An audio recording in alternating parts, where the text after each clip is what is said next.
All right, so last week we started, didn't intend it to be a two-part sermon series, but it just kind of turned out that way. I couldn't get it all together in one go. So anyhow, it turned into the two-part series. So if you're coming today, you wasn't here last week, it's okay, right? I'm going to recap, and then I'm going to try to get on with the program, right? So we're talking about the greatest ranch manager that ever lived. All right, and I know you think, well, I know a pretty good ranch manager out in West Texas or in wherever, right? I got news for you. They ain't got nothing on this fellow, okay? I mean, nothing. Like, this dude was the best ever, right? And he's actually in the Bible. His name is Joseph. However, we didn't get to the part where he was the best ranch manager ever, right? That's what we're going to talk about today, right? But what I wanted to get from last week was the struggles that he had to go through to get where he was going, right? So what happened? He told his brothers that they was going to bow down to him, and he was going to be this high dude, and they were going to bow before him, and his dreams told him that, and it was God telling him what was going on, and so he was kind of a dreamer guy. Anybody know any dreamers? You kind of wonder, right? You know a dreamer, and they tell you about it, and you're like, is that possible? Yeah. Apparently with Joseph it was, right? So, but he didn't see all the in-between. He just saw God gave him a dream about the end result, okay? But he didn't know what was going to go on in between. So he's like, y'all are going to bow to me? And he wasn't the oldest kid, right, in the group. He was middle-aged, maybe a little younger. I think there was probably one younger than him, maybe two. Anyway, so the dadgum suckers, the older boys, sold him into slavery. They wanted to kill him, but they didn't. They felt they might have a bad conscience if they did that. I don't imagine why, but they wanted to kill him, and they decided instead of kill him, because they didn't want that on their conscience, they would just sell him into slavery, right? So they did that, and he ended up in Egypt. So he was in slavery, and then he was doing really good with this one fellow's house who was a big high-up policeman, so to speak, guard in Egypt, and he saw that everything Joseph touched did well because God was blessing him. And Joseph knew that too, and so he gave God glory for it. But there was this woman. And now I'm not speaking bad about women, but this particular one was crazy. And it was his master's wife. She thought he was cute. Apparently he was a good-looking fellow. And so she came on to him, and he tried to, mind his own business, and she ripped his clothes off, and maybe not his clothes, but like his coat, and then ran off screaming, saying that he was trying to do bad stuff to her. Well, of course, that made the man mad, and he thought, he's going to listen to his wife more than he's going to listen to his slave, right? So he throws that sucker in prison, and before long, he got in good with the prison guard. And so the prison guard's like, well, shoot, everything this dude touches is great, so I'm just going to turn over just dang near the whole prison to him. Just, there you go, right? So that's kind of where we ended off. And we talked about how sometimes we struggle. We can kind of see an end, or we see kind of something that's going great, but we don't. Sometimes we fail to really seek God and to really give Him all of ourselves when we're in a bind, when we're in a wreck. Even though that wreck may be in the works to put something else together to make something great, sometimes we don't want to give everything to God. We want to hang on to what we can grab and touch and feel and do on our own rather than giving it to God. So today we're going to go through how kind of after all that, and how he went from nothing to great and then back to nothing, and now we're going to go back to great again, right? But he went through ups and downs this whole time, right? He was, his daddy liked him, all right. Well, then his brother sold him, and he went down. And then the guard dude liked him, and he went up, and he had everything, control over the whole house. And then, of course, the crazy woman come along and threw that sucker into prison. And so he had ups and downs, but all the time, he's seeking God for guidance. He's looking to God for his strength. Even when he gets knocked down, he feels like, well, dadgum, I was doing good. I was doing what I was supposed to be doing. I mean, just imagine if he had just gave in to the woman. Well, that would have been terrible, right? He'd have been going against what God wanted him to do. But he stood strong, and he still got put in prison. It was ups and downs, but he was seeking God's guidance the whole time. See, God had a plan for Joseph's life, and he had a plan to get him to a certain place, to do a certain thing, all for the nation of Israel. I know it's kind of crazy. One man can, anyway, we'll get there. Y'all just hang on. But he was listening to God the whole time, right? So the dreams that he had, he was listening to God, okay? He was understanding that was part of the deal. And nowadays, and just this week, I've seen a couple of things on the news about how people think that you can talk to God, and that's okay. But if God talks to you, you have a mental illness. Anybody else see that? So that's kind of crazy, because the God that I serve can talk to me, and if he doesn't, then I need to be concerned. And so, if you don't think that God can talk to you, then I'm not sure what God you're serving or praying to, because the God that we worship here is awesome and mighty and powerful, and he speaks through his Son, Jesus Christ, through the Holy Spirit to us. And so, I just want to straighten that out for those of you who may be wondering about that. We're going to be in Genesis chapter 40 and 41 if you want to turn there this morning. Joseph is a cool fellow, and we're going to find out here he had some good news for some people and bad news for other people, right? So anyhow, we talked about last week too about how this was not like a couple of month period from the time he got sold into slavery until the time that he got to Pharaoh's house, and we'll talk about Pharaoh's house later on. But it was not just a hop, skip, and a jump. These things didn't happen in a matter of weeks or months. It was years.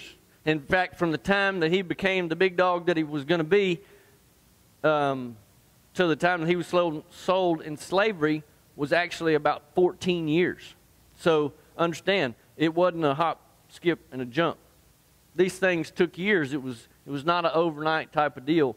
As some of us feel like, we're just going through a little bit of something now, and it's going to get better here in the next week or so. And sometimes that's not the case. God's got a plan, and is going to work that plan.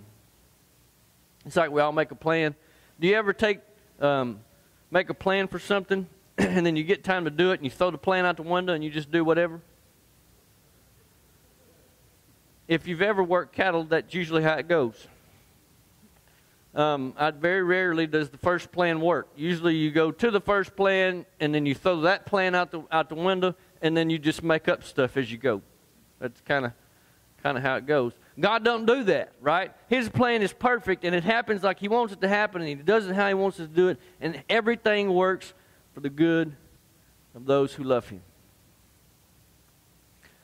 But Joseph knows this, right? And so he knows he's in prison for a reason. He don't know why, because he didn't do nothing wrong. But he knows he's in prison for a reason. Well, here you go.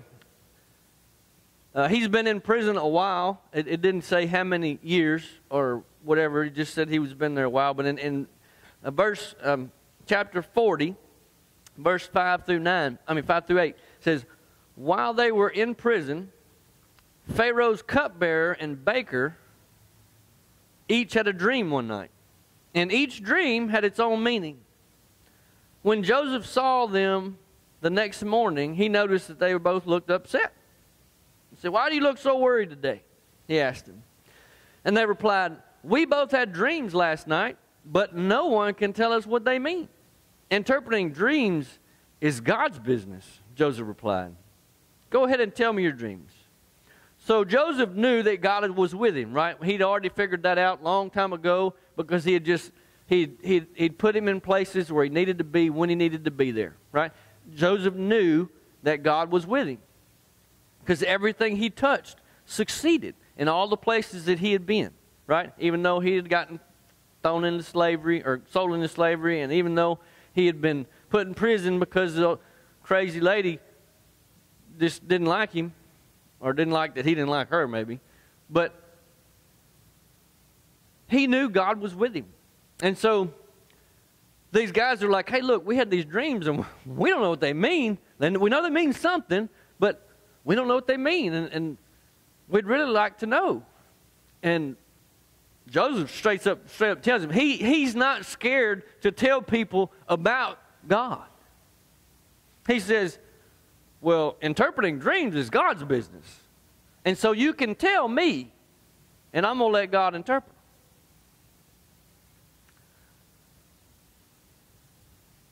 He's really, at this point in his spot, he's really close to being a big shot. Really, he don't know that, but he's really close, right? So these fellas, and they want to know what their dreams mean. And so Joseph give props to God, says, "Hey, look, this is God's business, not mine. But I know God's with me, so tell me, and then we're going to let him tell you what it is." And so they did. Well, one of them got really good news. One of them got really bad news. So the cupbearer, he got really good news, right? He was like all excited. And so he said, Joseph had told him that he was going to be back with the Pharaoh, and he was going to hand him his cup and all that stuff. And so he told the cupbearer, he said, "Well, look, when you get there, you let him know about me.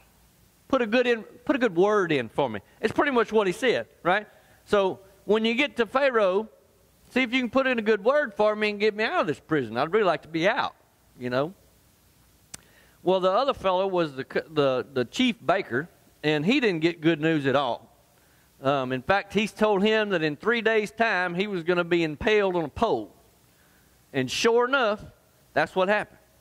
Well, when the cupbearer got to the Pharaoh and he was handing him his cup, he forgot all about Joseph. He didn't tell him nothing about that. He didn't even say, "Hey, look, I know this fellow back here told me this was going to happen." Well, he forgot all about it. What happens to us sometimes when things are going great? When things are just, everything we touch is just, man, you go to pen cows, and the first time you go out there, they all just bunch together and just walk right in the pen. It don't happen that often. So when it does happen, you're like, woohoo! You're right? You know? It just never happens. And especially if you drive up and you shake your feed bag and every single one of them run by you into the pen. That never happens. There's always a couple, the crazy ones, right? The ones with the high head and the tail that's up in there. Yeah. That never happens. And so this guy had got back to Pharaoh's, to where he was, and he forgot all about Joseph. We do that sometimes when things are going right in our life. We forget all about God. We don't remember what got us there. And it was our faith in God. And it was his plan that got us where we are, that's doing what we're doing. And so we don't give God praise. We don't give him honor. We don't say thank you. Because, well, by golly, we're doing all right by ourselves. He didn't do nothing, you know, even though every step is planned. So Joseph stuck. He didn't. The cupbearer didn't say nothing like he was supposed to, like Joseph had asked him, and he told him yeah. And so 2 full years later, look in Genesis 41. So one chapter over. verse 1 through 7, it says, 2 full years later, Pharaoh dreamed that he was standing on the bank of the Nile River. In his dream, he saw 7 fat, healthy cows come up out of the river and begin grazing in the marsh grass. Then he saw 7 more cows come up behind them from the Nile, but these were scrawny and thin. These cows stood beside the fat cows on the riverbank. Then the scrawny, thin cows ate the 7 healthy fat cows. At this point in the dream, Pharaoh woke up, but he fell asleep again and had a second dream. This time he saw 7 heads of grain, plump and beautiful, growing on a single stalk. Then 7 more heads of grain appeared, but these were shriveled and withered by the east wind. And these thin heads swallowed up the 7 plump, well-formed heads. The Pharaoh woke up again and realized it was a dream.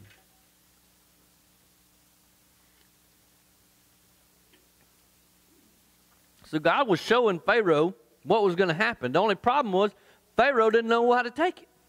He didn't know what was going on. I mean, thin cows eating fat cows, just, what the heck? I mean, just what I'd say. And then, heads of grain just popping up and the shriveled up ones taking over the... Man, that's kind of scary how all that happens. So he called in all the people that might be able to tell him what his dream meant. And couldn't none of them tell him. But all the while, cupbearer's doing his thing, the prison guard's doing his thing, Joseph's doing his thing, and all the while God's multitasking. He's putting things in order. Anybody in here multitask? A lot of us try to do it when we drive. Terrible idea.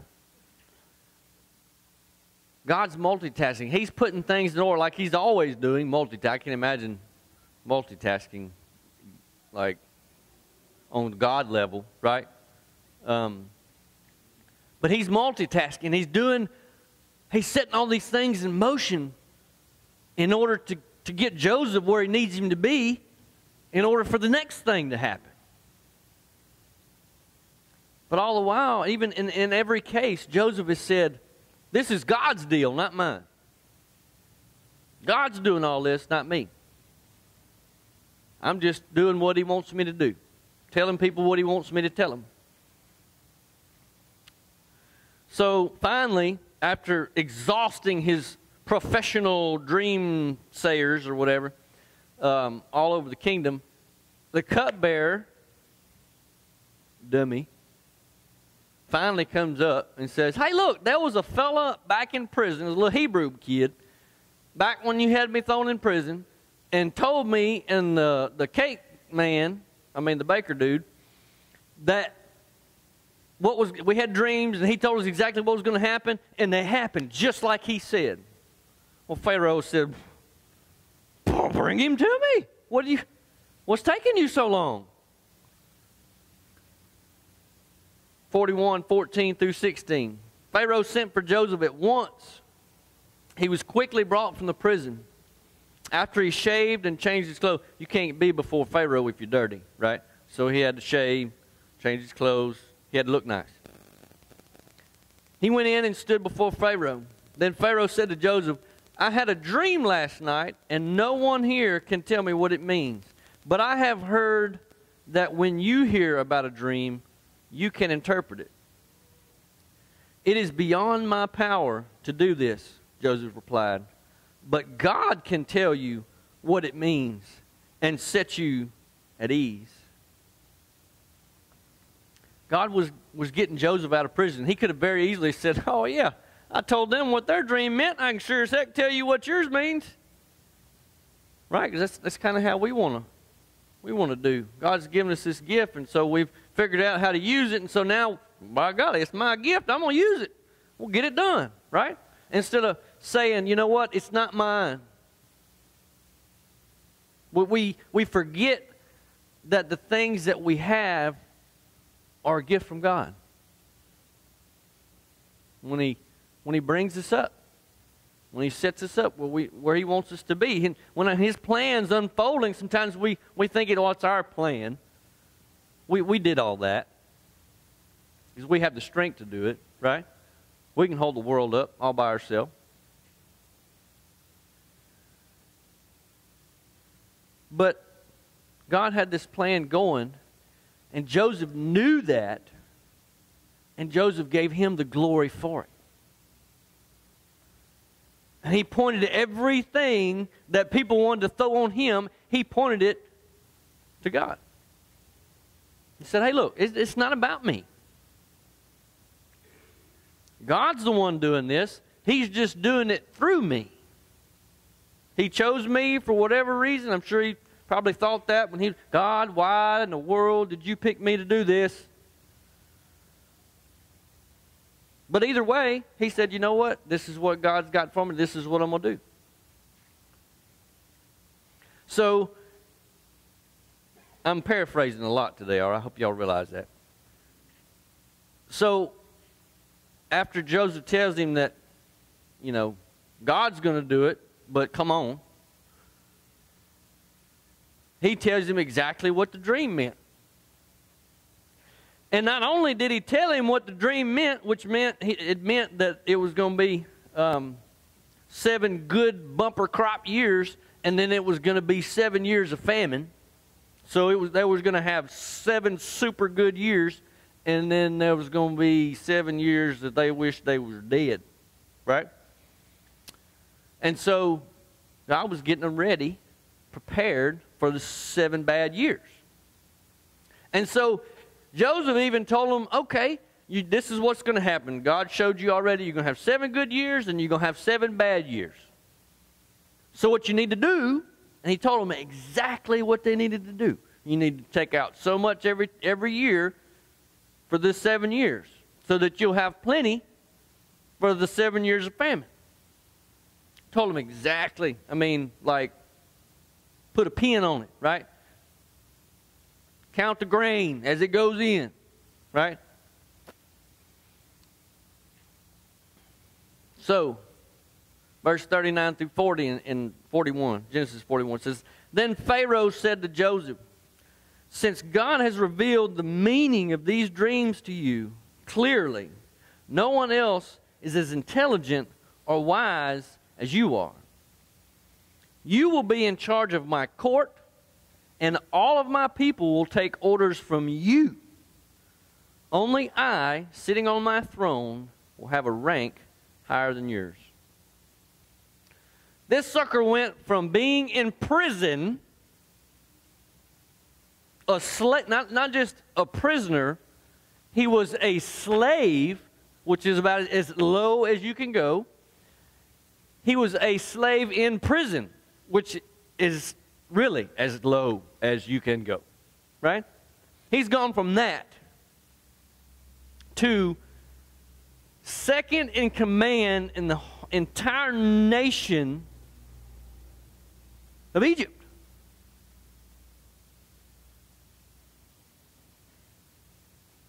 Because God had a plan. And because Joseph knew that God had a plan, he didn't know what the plan was.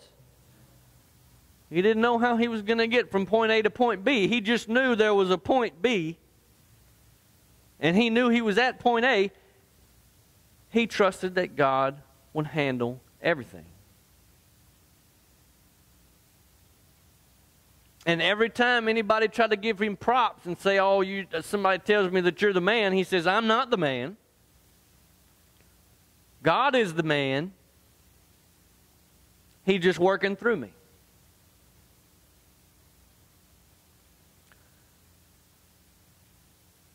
Joseph never forgot about God and all the things that he did for him through the whole time he was going through all these ups and downs. Never forgot about him. And God was able to use him to do great things. If you keep reading there in Genesis, this was the start of the great nation of Israel. Not the very beginning. Of course, Abraham, Isaac, we talked about all that last week. But This was where they started from just a few, and they went to boom, millions. Right here. This was how they got there. And it was God's plan to grow His nation of Israel, His people, in Egypt. And it started with getting Joseph, a Hebrew, which the Egyptians hated. They wouldn't even speak to Hebrew. But God made it so that he stood before Pharaoh, and Pharaoh granted him second in command. Gave him all the chariots. When he went through town, people had to kneel before him. I mean, that's pretty important, right? I don't see anybody kneeling in front of me. Not that I ask you to, but he was an important fella. I mean, we don't even kneel in front of the President of the United States. He's an important fella.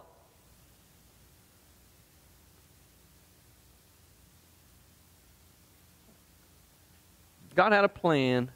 Joseph was the man for the plan, and he kept his eye on God. And he followed his direction, he followed his guidance, and stuck with the plan. And so, and here's the deal too. He knew that God was the man and was the doer of all things. And so he was quick to give God the props. He was quick to give God the glory, the honor, the praise. Say, look, guys, I can't do this on my own. I'm just a human being. I ain't no different than anybody else in here. But I know a man, the man, right, God, that knows all things and can interpret dreams. And can make his plan happen no matter what. And he's just using me to make his plan happen, just like he wants it. And so it's God that's doing it, not me. So Joseph's gone from up and down and back up and back down and back up to now he's where he's supposed to be, where God had him going all along. But he understood humility. He's been at the lowest of lows and now the highest of highs. And he knew, even when he got there, that it was all for God, and God did all this through him. We all have our ups and downs in life, right? There's lots of times, there's times when money's great, right? Relationships are great, marriage is great, kids are great, right? Everything just rolling. That's a great feeling, right? And then there's other times. The kids are terrible, the grades are bad, money's tight because you had this bill and that bill come up out of nowhere, and truck broke, had to get a new truck. I mean, there's just all kind of stuff. Just seems like it just keeps going. It just keeps rolling downhill, it seems like. And so when we're on the high of highs, sometimes we say, surely, God, I got this on my own. I can handle it. Big boy, I got my big britches on, right? That's what we like to do. And so yet we forget God that he's got us where we are. And we're doing what he wants us to do, but we've forgotten all about that. And so when the times get bad and money gets tight and the kids are bad and the grades are bad and the relationship's bad because all the other stuff's bad, we want to say, well, God, where are you at now? Falling apart. Everything's falling apart. Instead of having the faith that Joseph had, that no matter what happened, no matter where he was, God had it. What do you reckon his attitude was when he was in prison? Anybody ever met a prisoner that was in prison? I mean, like, that was in prison for something bad? They don't generally have a great attitude. Some of them do. Some of them do. But think about somebody that was put in prison that didn't deserve to be there. Really. I mean, of course, all of them will tell you that they didn't deserve it because they didn't do it, right? But the one who truly didn't deserve to be there, they're probably going to have a pretty poor attitude. Joseph didn't deserve to be there. Yet he knew God had control of everything, and so he had a peace. He had a joy about what he was doing. In fact, he worked hard for every person that was over him, and it showed. And they loved him.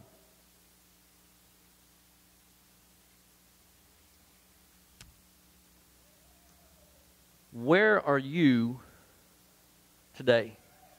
Where were you last week? Where are you going to be in a couple of weeks? And where is God in your life? How do you tell people about Him? Do you know that He's in control of your life? Do you know that every step is planned? And do you try to give Him everything? All of you? It's really impossible to give Him all that you have because, well, it's already His. You don't actually own it. It's kind of like the bank, you know. Bank really owns everything. We just rent it from them. He already owns everything. Why try to hold it back? Why try to say that it's yours? You just get to use it while you're here. So where are you at? And if you're not where Joseph was, meaning if you don't see things like Joseph saw them, like God is everything and we are nothing, and it's only